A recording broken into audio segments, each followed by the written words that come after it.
The Phillies dropped game one in Milwaukee, but unfortunately there's a big football vein in this town, and they suck too. Last night was not great in Philadelphia. Let's talk about the Phillies Brewers game one next here on the PHLY Phillies Podcast.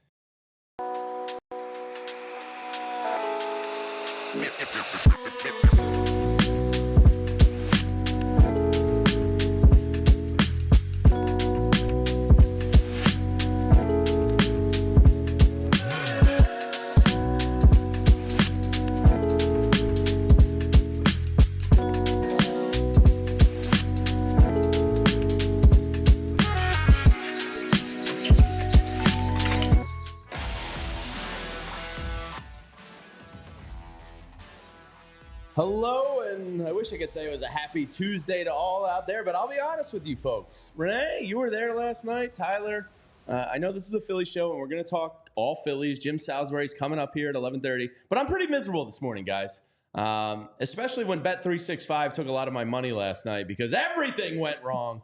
But you can find out why. It's never ordinary at Bet365, our presenting sponsor, and we love Bet365, even when they take all my money on Dallas Goedert overs last night, which was very rude of them.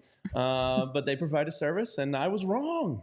But they are our presenting sponsor. And find out why it's never ordinary at Bet365. Use code PHLY365 at sign up for $200 off.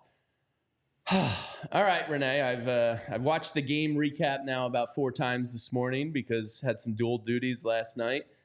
Unfortunately, our boy Ranger, my sweet boy Ranger, he's got me concerned. I know. He's got me a little shook about heading into the playoffs. I'm beginning to think, what does he have? Ones? Or is he going to get 2 in before the playoffs? I think he's got 2 more starts. 2 more starts left to kind of get it right here. Not feeling overly optimistic about it. Yeah. If you had to, kind of put a gun to my head right now and said who's starting game 3 for you in the playoffs, I'm pretty sure it's Christopher Sanchez if nothing else matters. That's the thing. So Ranger has 2 starts, as we mentioned. He's got Saturday against the Mets at Citi Field, and then his last one will be September 27th down in Washington against the Nationals. And for Ranger to have had another night where he just didn't look good. He was able to throw 104 pitches if we're going to try to find something. That's something. So they stretched him out a little bit more. But unfortunately, that's only in 5 innings of work. And we know part of that problem is, you were getting very behind in the pitch count. 4 hits, 3 runs, 3 walks, struck out 5 in those 5 innings, 12 swings and misses. We saw the slip and fall in the 4th inning, gave up 3 runs in that inning as well. And it just felt like that slipping play, I feel like, was such a moment of, dang, Ranger, down bad. You're just trying so hard to make a play happen, and Bryce helped him out and recovered it for him. But I know he was talking post-game about how, what he needs to do and how he just has to go out. He's like, I'm not going to discuss, things right now. Just going to go out there, throw as many innings as I can for my team, and how he needs to execute better, especially in those 0-2, 1-2 pitches to finish off those counts. But Ranger has been a concern because we are seeing – time is not on his side. You only have 2 starts left. No. And with Christopher Sanchez pitching so well and Zack Wheeler pitching so well, my eyes are on Aaron Nola and Ranger Suarez because we know Nola has struggled in September in the past, so I kind of actually expect this, but we don't know what Ranger at this point of his season, where he's already at a career high in innings, what to expect from him moving forward. Is he a 5-inning guy moving forward? Is he someone that's you're going to expect is going to give up 3-4 runs? So it's extremely concerning because Ranger's been one of the most consistent starting pitchers in the first half of the season and hasn't recovered since. His velocity was still up a little, but still low compared to his season averages. I mean, it's like we're slowly moving in the right direction, but we don't have time. It needs to happen, unfortunately, a little bit quicker. Yeah, I mean, you're right. Nola and Ranger really kind of, because the bullpen's back, they're back to being elite. The offense is back, once Bryce's power returned. I think that was kind of like the final missing piece there a little bit. But the starting pitching is the one where you're looking at it now going like, damn, Nola, Ranger, 2 guys you thought for the good majority of this season were going to be horses for you in the playoffs. it's not to say that they can't go out and do it and reverse what has happened here. But you certainly don't have high confidence that they're going to be able to do it easily. Right. And that probably is the thing that has me most shook heading into the playoffs. Can you survive without Nola and Ranger being kind of what we expected? Maybe, but then your offense has to become kind of otherworldly. And I don't know if they can be that. I think they can be a good offense. Yeah. I don't know if they can be an offense that carries you to a World Series title. I think this team is kind of built on their starting pitching and getting the job done for you. And, you know, we've talked about their record when a starter goes 7 innings this year. Mm-hmm. It's like absolutely ridiculous. They've been built more or less on starting pitching. Everything else is good to possibly great at times around it. Yeah. But the starting pitching, I feel like, is really the main vein of this team. Yeah, I think that's what also has me a little bit concerned, because the backbone of this team has been their starting pitching, as we've talked about countless times. And the offense has been up and down throughout the course of the season. We've seen stretches where they can't average more than 4 runs per game. We've seen stretches where they can average under 6 runs per game.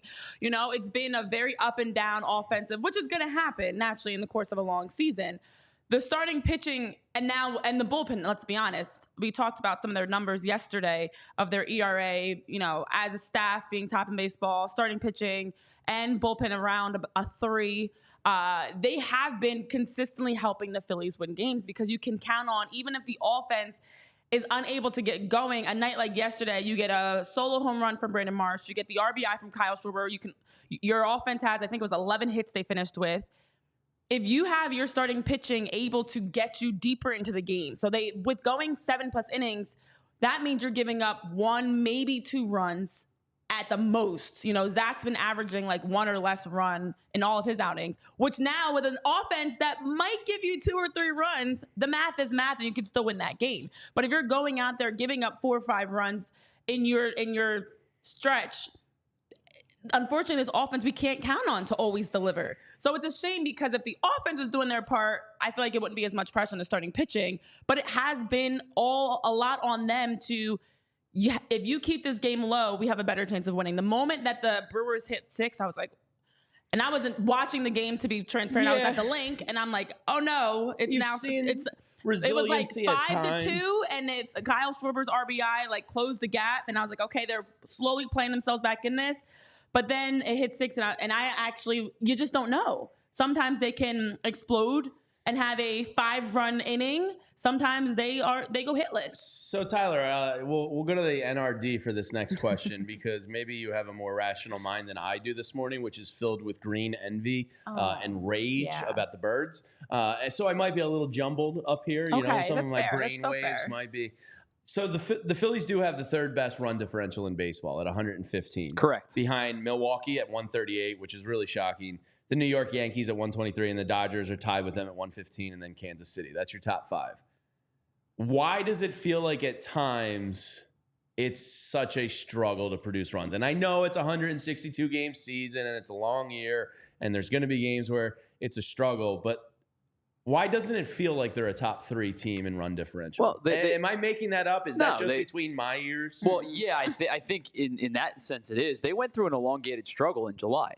I think that still is fresh in people's minds, and that's why I think that there are times where I almost hyperfixate on the one game being more than what it is. This team is also built to score in bunches.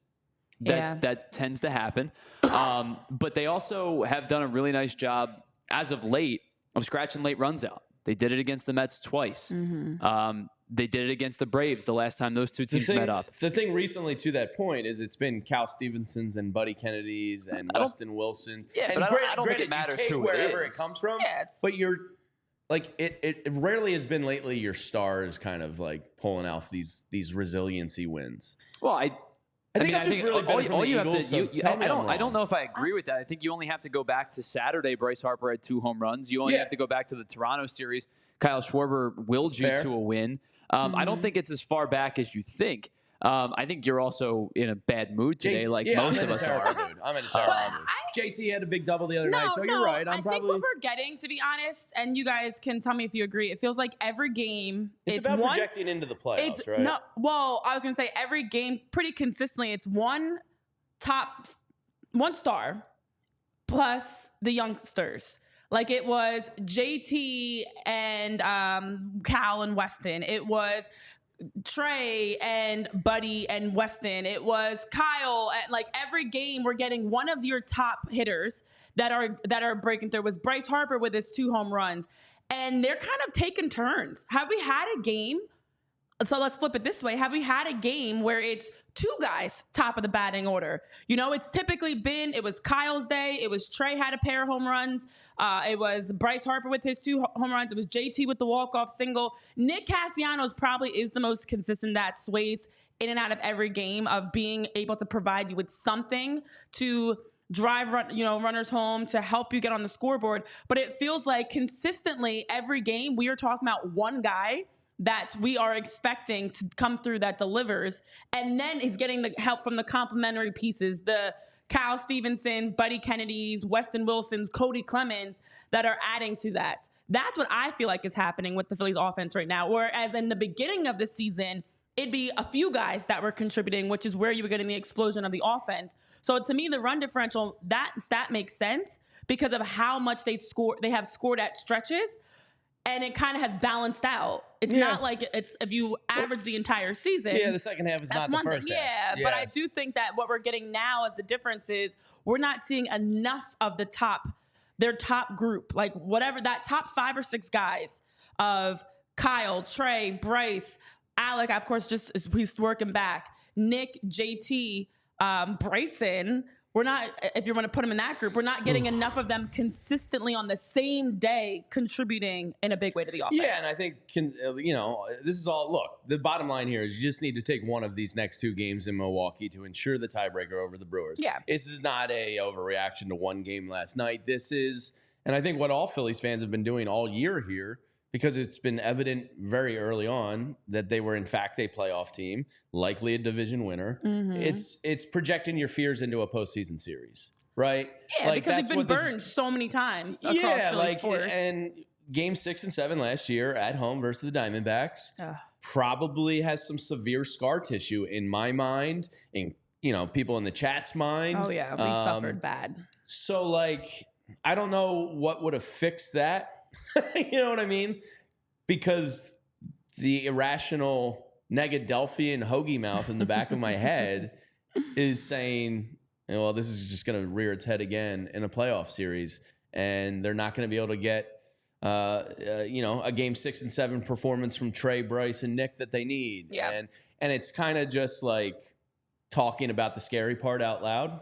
And what can you do? If they don't get it done this year, there's probably going to be some sort of roster configuration change because how many times can you run back the same thing and expect a different result? But, it's starting pitching. You got 2 more games, Aaron Nola and Ranger Suarez. Go make us feel better. Offense, isn't the biggest issue. I think starting pitching is. We get a Taijuan Walker start this week again. I know. Because hold on to your seats, nothing else was working. So Taijuan, come on back. Apparently he was hitting 94 on the gun, so maybe he's getting a little bit of velocity back. I mean, this is where we're at now on September 17th. No. 2 weeks left in the season, more or less, and I don't know. I'm a little. They're one of the best teams in baseball, right? They're top 4 or 5. They have a great chance to win the World Series. But game 6 and 7 last year did serious damage to my psyche. It's natural to have concerns because also, despite how great this group has been, we know and we've seen many times, and not just in Philly, but just in sports, where a team is the top team in the regular season and gets to the playoffs. And some of those areas that they were kind of bandaging and covering get exposed come postseason time. And so when you look at someone like Ranger, there's some other numbers I just want to add because last night he had 16 2-strike counts and only 5 strikeouts. Like that's something that Ranger points to that has to be better. His ERA in the last 9 starts now a 5.96 after having a 1.83 ERA in his first 16 starts through June 25th. His ERA the last 9 games, a 5.96 ERA. So those are Not things you great, can look Bob. at that are extremely concerning. I know Rob was mentioning pregame he wanted to see if Ranger could get his velocity up. He was keeping an eye on, of course, the little things, but most importantly, his velocity.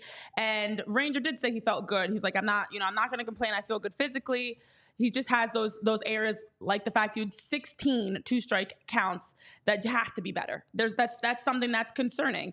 And so naturally, because of last season of the bullpen issues, the home run or bust issues, and inability to play small ball and bunt, we kind of are now going into this season in the playoffs in terms of like our expectations of anything that can happen. But we know there are some areas that are concerning, and this is one of them. The offense does concern me a little bit because there are some other teams right now that I'm watching their offense, and they're generating. It just feels like they're doing more. But I don't know. It's easy to be nervous. It does feel like they have to play from behind a little too often. And they weren't doing that before. This is 2 series in a row they've dropped the series opener, and this is another game where they give up. They are down. The opponent scores first.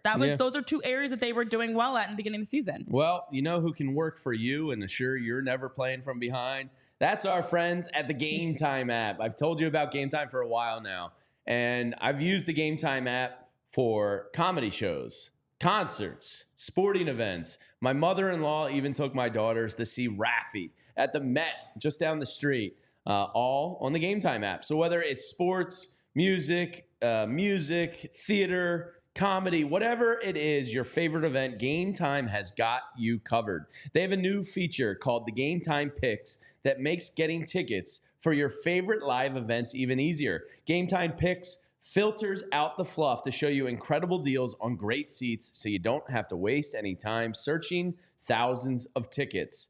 And they have so much great stuff going on at Game Time. The all-in pricing is one of my favorite because there's nothing worse than scanning an app, seeing a price, hitting it, and then getting to checkout, and it's all of a sudden $25 more expensive than the price you saw. Well, Game Time won't do that to you. They'll just give you the all-in pricing right up front so nothing changes. Image of your seat views. If you are, curious about what your seat looks like and want to ensure you have the best view of the event, you can get a panoramic view from your seats. They have the lowest price guarantee. They will credit you 110% of the difference if you find a deal elsewhere that's better. And they have Game Time ticket coverage. It's covered with the most flexible customer service policy in the ticketing industry. So take the guesswork out of buying tickets with Game Time. Download the Game Time app, create an account, and use code PHLY for $20 off your first purchase. Terms apply. Again, just create an account and redeem code PHLY for $20 off. Download Game Time today. What time is it? Game time.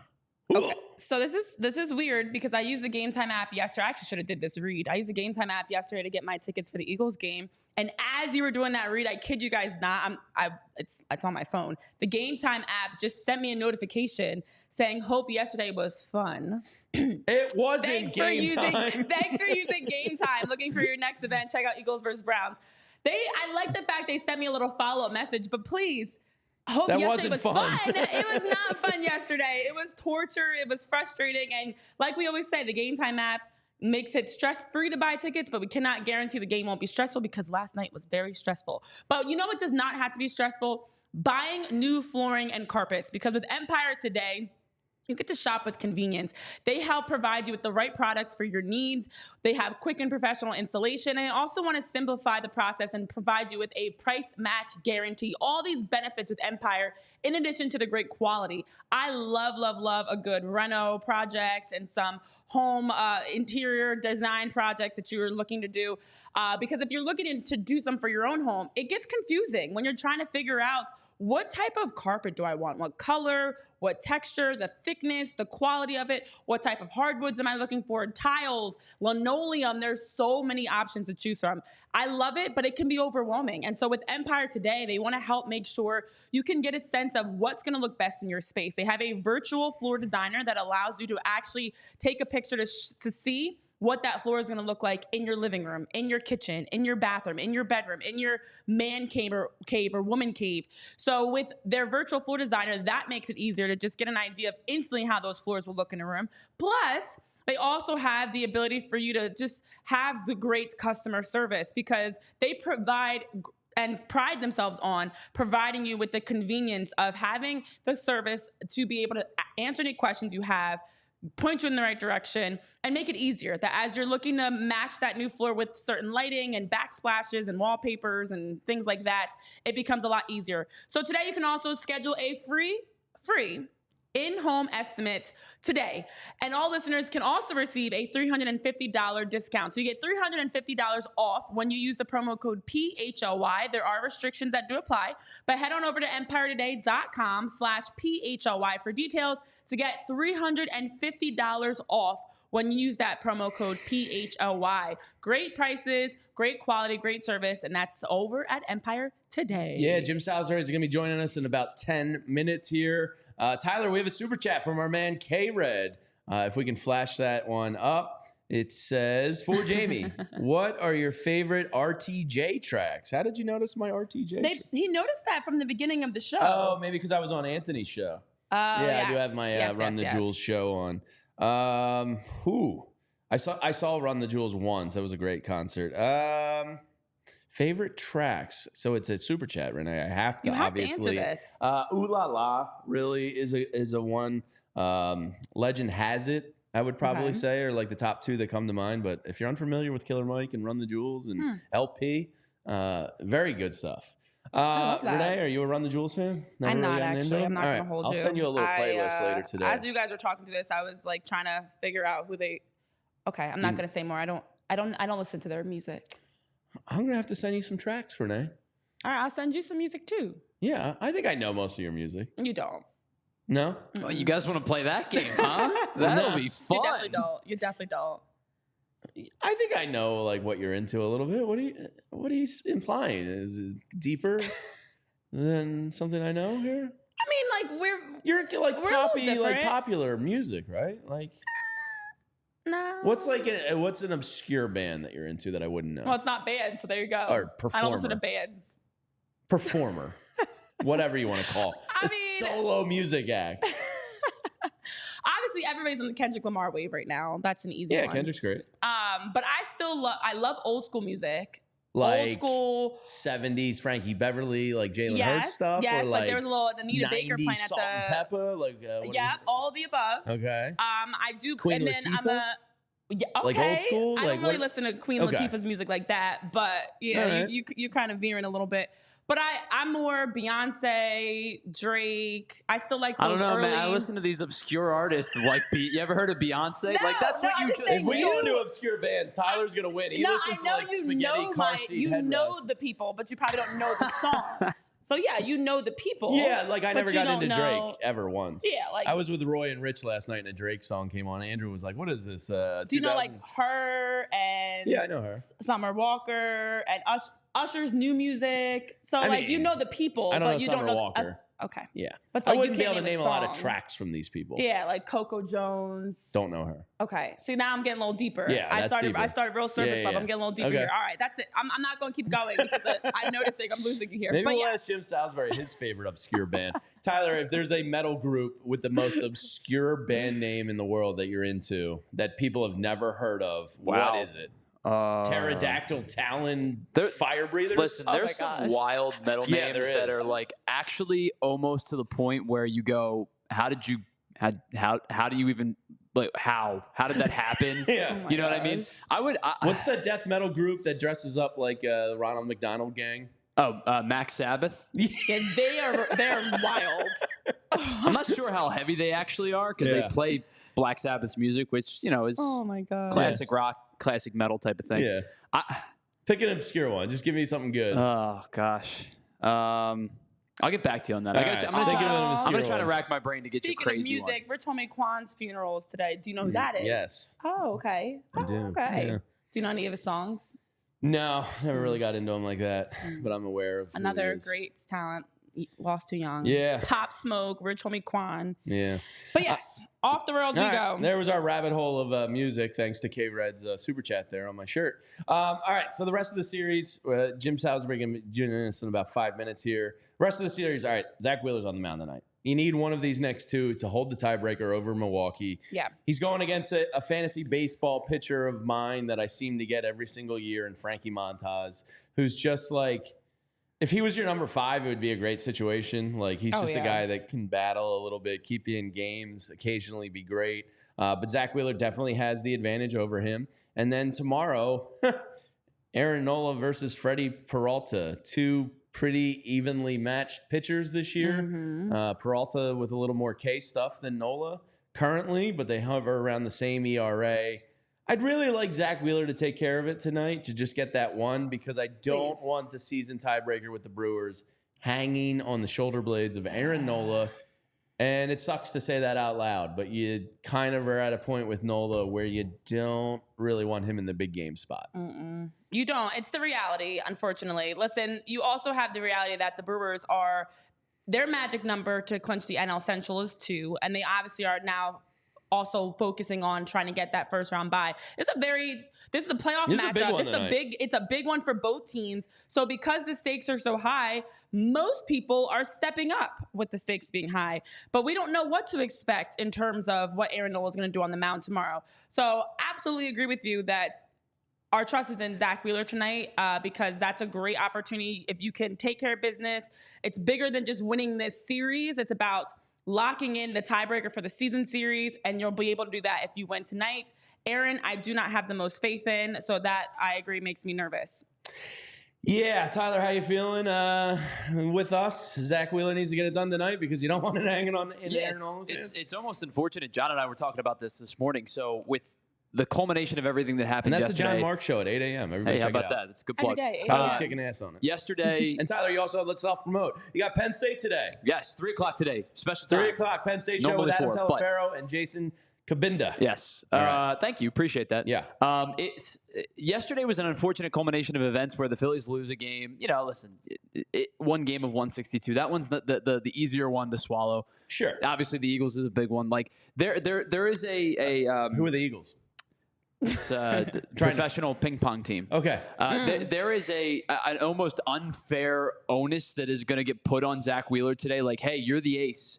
Get the win because you get the tiebreaker. You get the the game back from the one that you lost yesterday. You get to 91 wins. You keep the Dodgers at bay. You keep the your magic number goes down to at least 4 because the Mets won again last night. I think it's almost like an unfair precedent is going to get set on Zack Wheeler. But that's what happens when you're the ace of a staff. That's what happens when you are probably the Cy Young runner-up this year, right? Like, you have expectations. He's going to break 200 strikeouts today. He's at 199. Mm-hmm. If he doesn't strike anybody out, something ridiculously wrong happened, right? So there's a lot. There's within the context of one game. There is a little bit of an added pressure to Zack Wheeler to win this game tonight. Absolutely. Well, I think it's a huge one. Here's some other numbers for you. I had to find these really quickly before we get prepared for our buddy Jim joining us. So Frankie Montas, in his last outing, gave up no runs. He gave up 2 hits, 2 walks with 8 strikeouts over 6 innings. He can show flashes of brilliance. He can. And then in his 2 career starts against the Phillies, he's 1-1 with a 5.06 ERA and 11 strikeouts over 10 2/3 innings. I like that. He did only allow 1 run on 5 hits, 3 walks back in April. So there's a huge matchup here. And then for Wheeler, as we know, we talk about him as an NL Cy Young front runner along Chris Sale. So number 2 behind Chris Sale. He's got the award. Yeah, it's fine. But in his start to September, he's been really good in his 2 starts with 12 innings, 16 strikeouts, a 2.25 ERA. So this is a great matchup, and the numbers on Aaron I won't even get into. We'll talk about that a little bit more tomorrow. It has been a great matchup. It is a great matchup, I should say, and has a lot really relying heavily on Zack. This is our investment for the future. This is our planning for what's going to happen in Red October. And if you guys are planning for what's going to happen in Red October or any other time in the future, you can do that with our friends over at TrueMark Financial Credit Union, because at TrueMark Financial Credit Union, they do a fantastic job providing you with better rates, better fees, and also as you are planning for Red October, let's say you want to travel. You want to go to the playoff games on the road. It's still easy with TrueMark to be able to keep track of your spending. They have a mobile app that allows you, and a lot of us like to keep track of our finances on our phone. Not all of us do. But if you are interested in downloading their mobile app, it allows you to access your account anytime, anywhere. You can check balances, you can view transactions, make transfers, pay bills, and much more, all from the convenience of your mobile phone. And if you are a lady planning to buy a house, for example, they also have mortgage specialists that can help give you guidance on loan options and terms, as well as help you assess your finances and your credit score to determine your borrowing capacity and even save for that down payment and budget for closing costs. TrueMark does a fantastic job of just providing you a lot of different benefits. They have a debit card, they've got their rewards program, they've got their mobile app. So much to offer with TrueMark to take control of your finances, your spending, your credit score, and most importantly, your planning for all the fun times ahead. With Red October right around the corner, you want to make sure you can be at those games and also taking care of your finances. So TrueMark Financial is federally insured by the NCUA and is an equal opportunity lender. For more information, head on over to TrueMark.com/PHLY to get started today. All right, let me tell you about my desires after the Eagles game last night. I was like, man, I wish I had an entire cooler full of Miller Lite beers that I could just down my sorrows in. And if I had a cooler of choice there, I would choose Rugged Road because, look, I was gifted one of these competitor coolers many, many years ago. And the thing is a total pain in the ass because I think it weighs 75 pounds. If I want to move it or take it on the go, whether it's to a tailgate, up to the mountains, down the shore, I need a team of 4 people carrying this thing. And the beautiful thing about Rugged Road is it's built from the same quality, high-end materials, but it's not going to weigh 75 pounds. It's easily transportable. It's versatile. It floats. So if you're a big pool or lake person and you want that cooler right there with you. If you're a camper, I was camping with the family this weekend. It's great. You get the protection and the durability you need from one of these high-end coolers, but you get the lightweight design unlike those other heavy ones. They're incredibly light, making it easy to transport it on any trip you're taking with friends or family or by yourself or whatever. So gear up for your next adventure with Rugged Road coolers. Reliable, durable, and built to be used. Rugged Road is your ultimate outdoor companion. Head to ruggedroadoutdoors.com and use code PHLY for 10% off. Holidays are coming up, 10% off. File that one away now. It's the holiday season. Not yet, Renee. It's not Hallmark season yet. But let's bring it. Yes, it is. No, it is not. Halloween. Does Hallmark get real fired up around Halloween time? Right now, it's Fall into Love is the theme. And it's cute. I mean, I already started. My birthday starts the holiday season for me because it's the September holiday, and then we have our October. What was the holiday in September? My birthday. Oh, what's the holiday that most people would recognize? My birthday. No, I'm just kidding. Labor Day. Labor Day is the start of the holiday season. I don't want to hear what anybody. Maybe Jim knows. Yeah. He's a real one. Let's see. Is Jim Salisbury a Hallmark Channel man? Hi guys, can you hear me? Yeah, we got you, Jim. Jim, are you a Hallmark Channel guy? It's a Hallmark movie channel. Hallmark. Oh, definitely not. Definitely not. Matter of fact, that channel makes me cringe when I'm flipping by it. No. That's great. Jim, welcome into the program. Let's talk about last night. Ranger Suarez. He's not the same as he was. His velocity was up a little bit. He was able to stretch out to 101 pitches, but the results are just not there. He has 2 starts before the playoffs come around, kind of projecting ahead a little bit. Is he getting the ball in game 3? Has Christopher Sanchez superseded him to get the ball in game 3? How do you see this playoff rotation playing out here?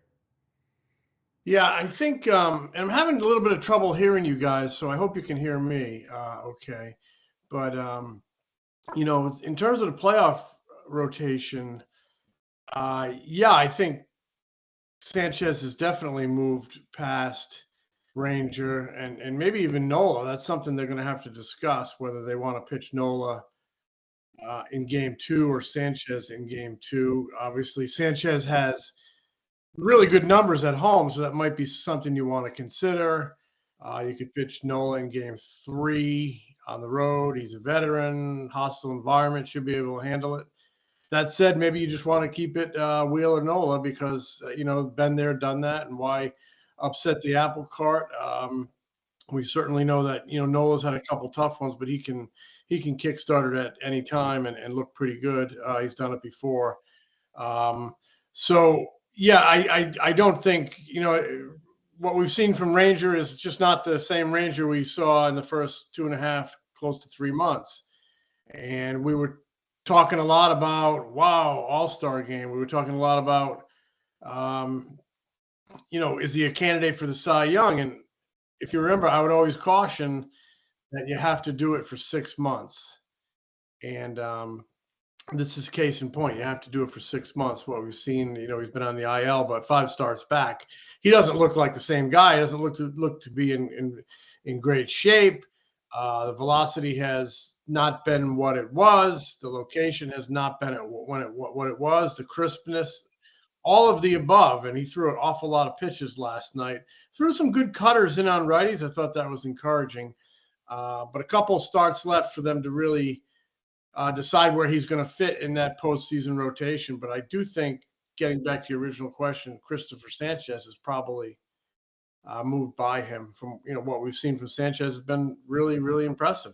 Real quick on that same subject, Jim, if you mentioned it with Nola there, how much do you think they are going to weigh those home and road splits with Sanchez possibly bumping up? Is that going to be the bottom line deciding factor, or do you think Aaron Nola just has the trust of Rob Thompson and they keep it as is? Yeah, I don't think the splits will be, bottom line. They're going to put all their decision-making in the splits, but certainly it's got to be part of the discussion, part of the equation that Sanchez has been so good at home and so good lately while Nola has had a few blips. But no, I don't think that would be the totality of this discussion.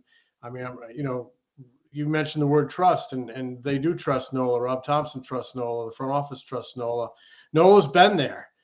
He's pitched in the playoffs. He's delivered big performances in the playoffs. And, you got Wheeler in game 1 and Nola in game 2. That's a heck of a place to start as you try to go up 2-0.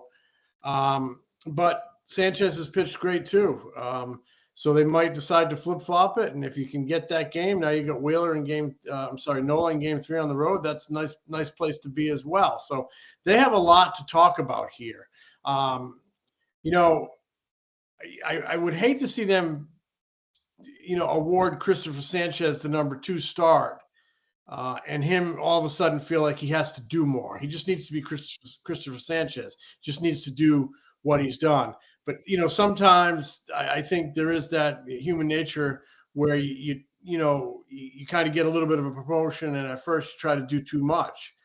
So I think that's something they have to consider. It's kind of like when you take a number 7 hitter, move him into number 4, all of a sudden he thinks he's got to be a different guy when the same guy would be just fine. So I'm sure they're going to weigh all of those things. It would not surprise me either way.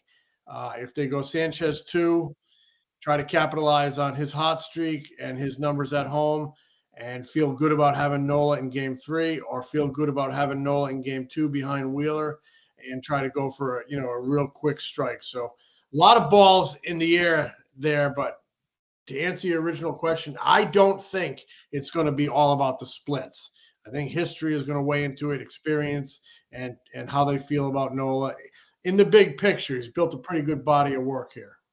Yeah, and I'm curious, Jim, your thoughts going back to Ranger, because we did see him able to throw 104 pitches, 101 pitches last night, had 16 two-strike counts, but only struck out 5.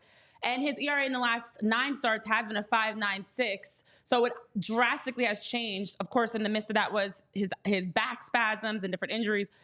We know that Ranger's not pitching like he was the first half of the season when he had a 1.83 ERA through late June.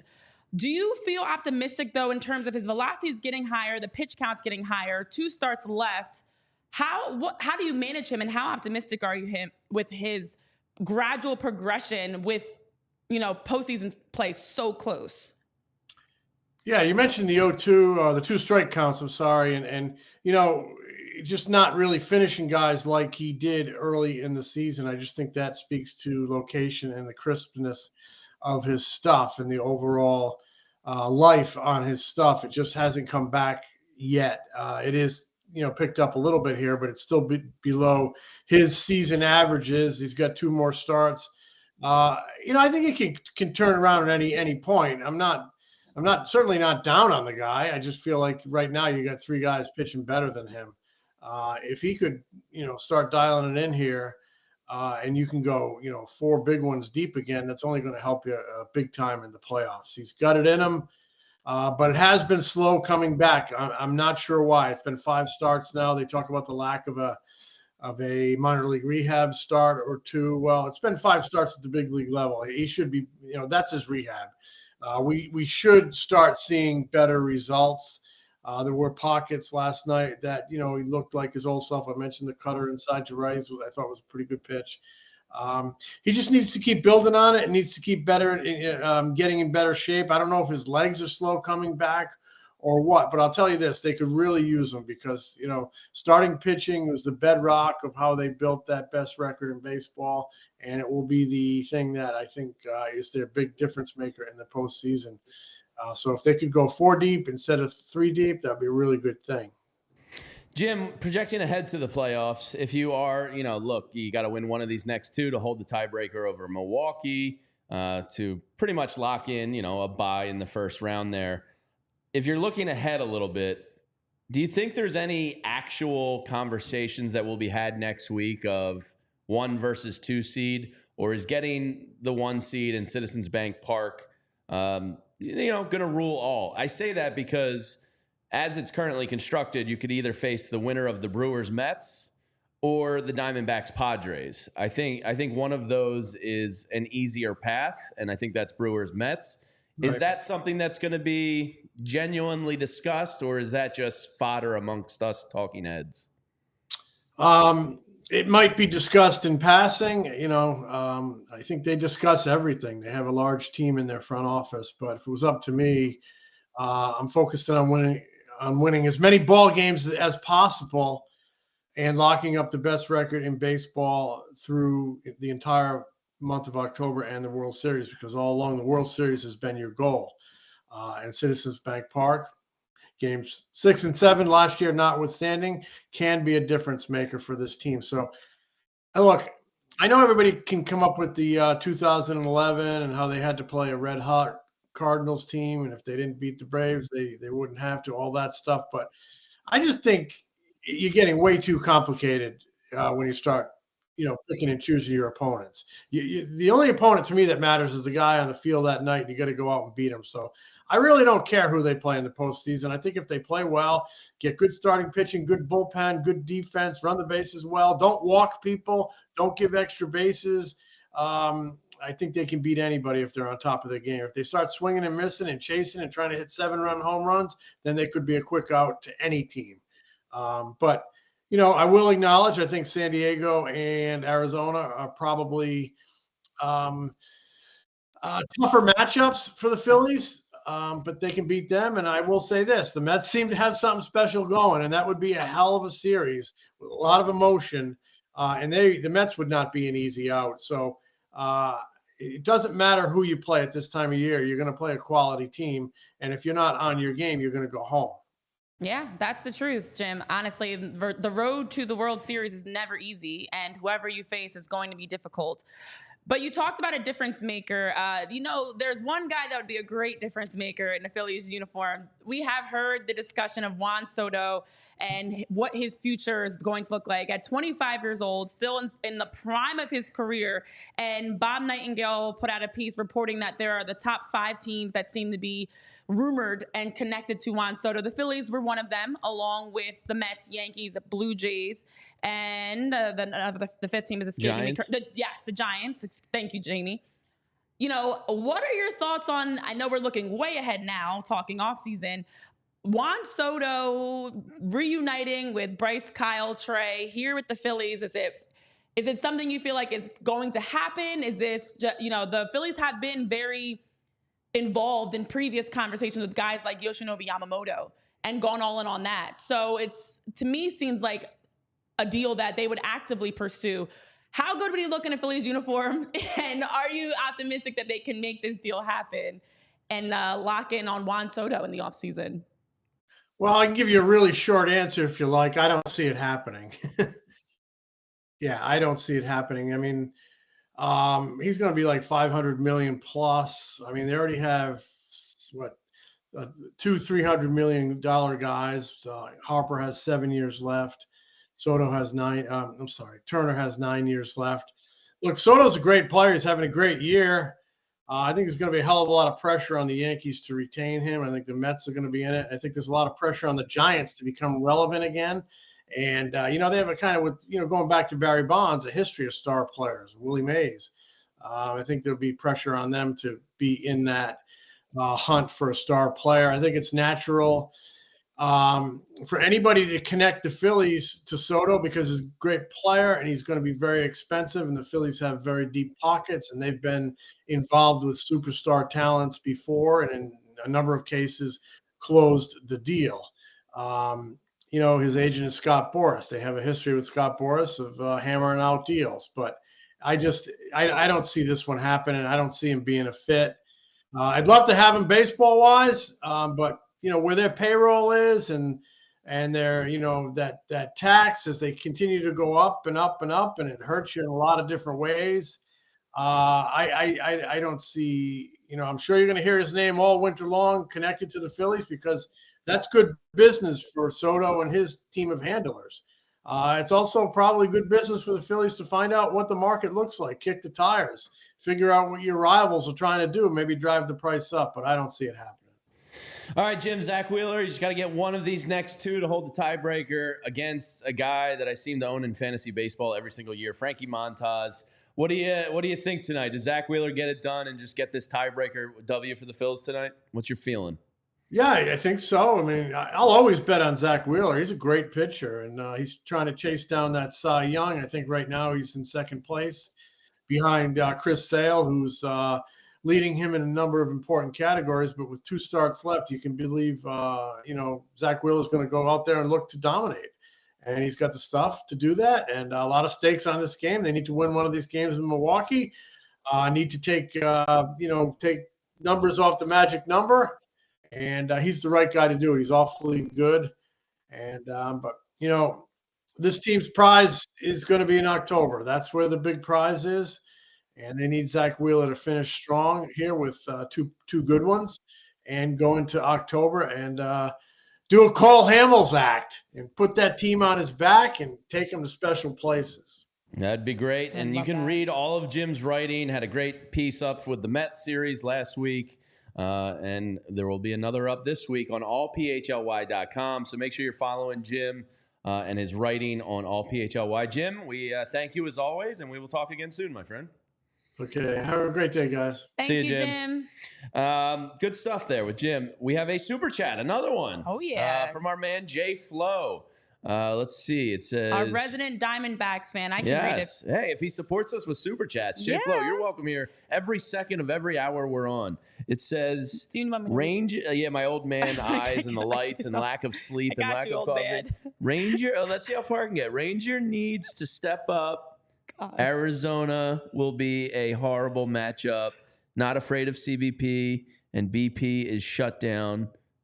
That small ball approach will hurt the Phils. There we go. I got it. Now cover your right eye. I did get a text the other day that I'm due back at the eye doctor. And all right, Jamie, how many fingers am I holding up? So again, it's more the lights blind me. Yeah, no, actually that is very hard to see with all the lights. But to just say it a little bit faster. So as J Flo was saying, Ranger needs to step up. Arizona will be a horrible matchup. They're not afraid of Citizens Bank Park, and bullpen is shut down, and that small ball approach will hurt the Phillies. So thank you, J Flo, for chiming in with the super chat. We appreciate you as always. But wish we had a little bit more. I know K-Red's like, what small ball? I wish there was a little more at times, but they've been getting some good singles and we've seen the good bunting attempts and things that have happened. They've tried to sprinkle that in as well. But for sure, Ranger does need to step up. And I feel like with 2 starts left, we are getting the increase in his pitch count. Again, the hard part is that's only 5 innings of work, though. And we are also getting slight increases in his velocity.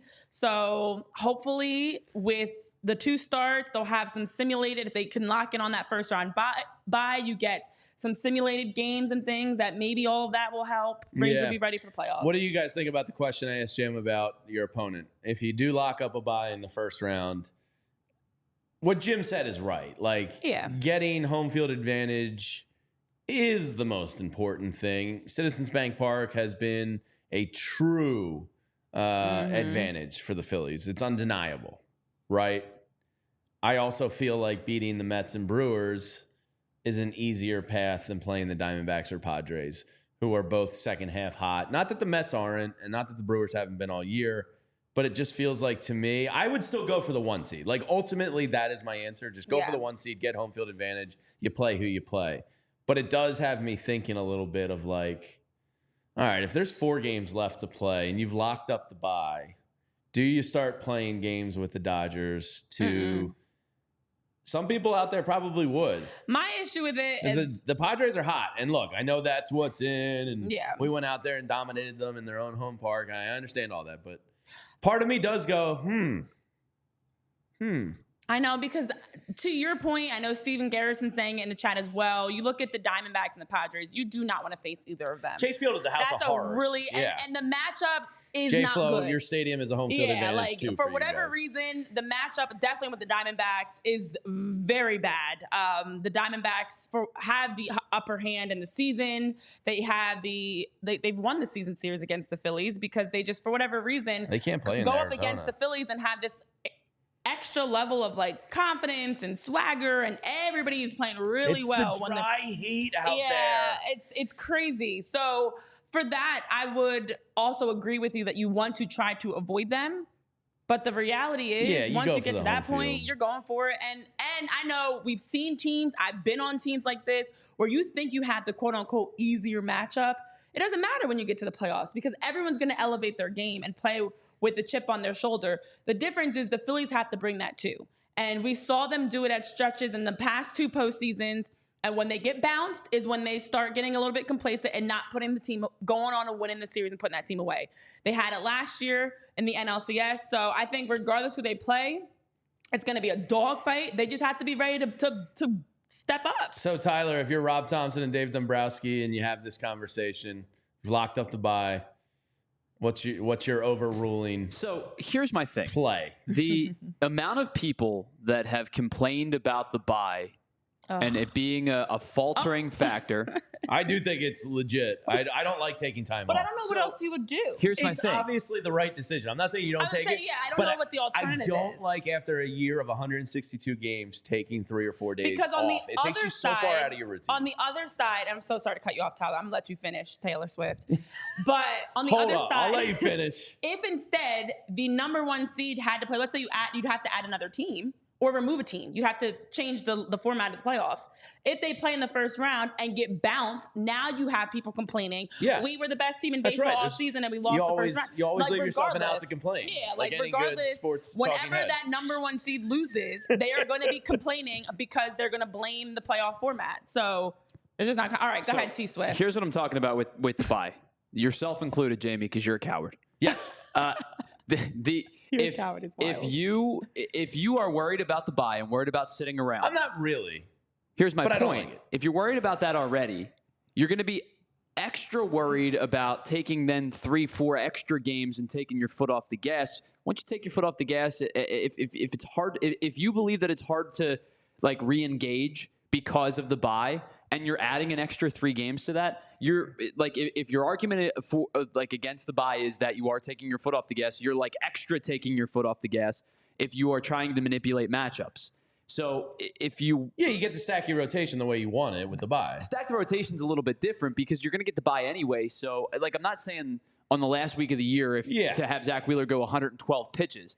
What I'm saying is, with the bye, you're getting a couple extra days anyway. You can set up your rotation as is. You're going to have guys on full rest. You also have to be careful. We've talked about this plenty. Zack Wheeler doesn't like to pitch on 6-7 days rest. You got to kind of figure those type of things out. So for me, if you're concerned about taking the bye into consideration, you also don't want to add that extra step. The bye doesn't bother me the way that it does some. But I know that there are, like, if the argument is for the bye, then you have another 3 days of, like, playing half-ass baseball. That's just another step in the wrong direction for those that are worried about the bye. Yeah, I think that's also the concern to me, that rust or rest argument that we always have, because whenever the Phillies lock in on that top spot in the NL, they are going to start managing guys, resting players. And even that is something that's always like that fine balance, because there is such thing as too much rest, especially in baseball. But you also don't want to stretch. Routine, and they play every day. It's not like taking your foot off the gas. I don't know if that's the right way to say it. It's more just like falling out of your routine. And it takes time to get back into that rhythm, which is and I know you do simulated games, but like in fairness, I said this last year, when Brian Snicker was like complaining about it, I was like, I kind of get where he's coming from to a degree. It's an advantage because you get rest, you get guys off their feet, you get to stack your rotation, you're going to have home field, yada, yada, yada, yada. You also shut down what you've done for 6 months. Yeah. For 4 days at a most critical point of the year.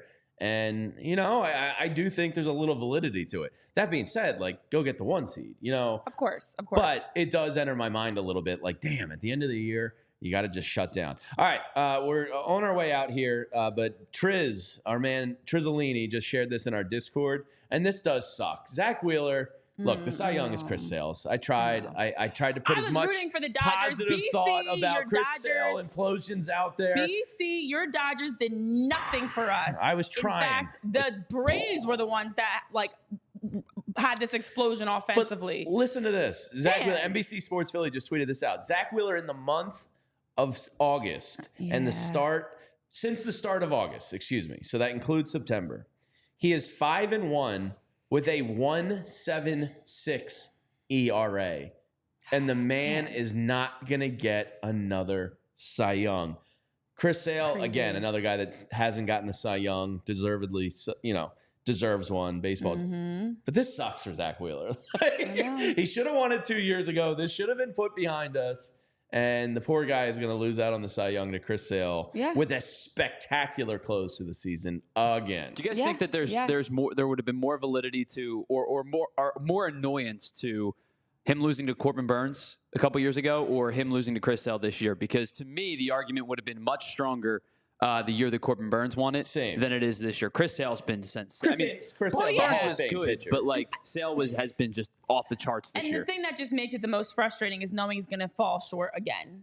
This is it's happening again. So it's tough when you have a guy with a 2.60 ERA, 199 strikeouts over 179 2/3 innings. That's not good enough to be an NL Cy Young winner. Because you have Chris Sale, who's been lights out. And to your point, his numbers have actually continued to get better. There was a time he was 0-3. I still remember that vividly. He had like a 3 ERA and was 0-3. And the Phillies were giving him no run support.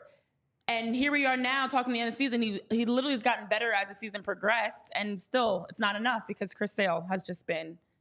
Yeah. All right. We gave the NRD a homework assignment, and we said, come up with the most obscure, random metal band names. Renee, I will present them to you as the final judge. I want to say, by the way, that there are... Where did you put this list? He texted me on the side. Why do you guys text on the side without me all the time? Because he was the one that brought it up. It was band names. Here's the thing. There are band names that are insane, that I'm almost uncomfortable just saying. So I gave you a list. We have 2 minutes. I gave you a list that are kind of out there and wild, but that are not. Yes, correct. Not like, I'm not even going to say the things that just came into my head because I went down a dark path.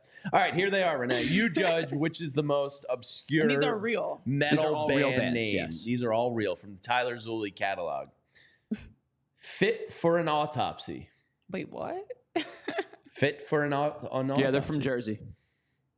How do you come up with that? I don't know. Who sat there and said, Brand of Sacrifice? No, stop this. These are the PG ones? Left to Suffer.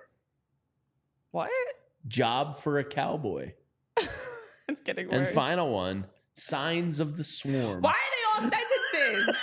Whatever happened to how do you even say that? Welcome to Fit for an Autopsy. That's God's What band are you going to tonight? I'm going to Left to Suffer. Basically. Yeah, here's the thing with Left to Suffer, not to be confused with Make Them Suffer, who's an entirely different band. Why are they whole paragraphs of a name? I love you used to have my groups that I used to like. Destiny's Child, B2K. It rolls. It's quick. It's pops.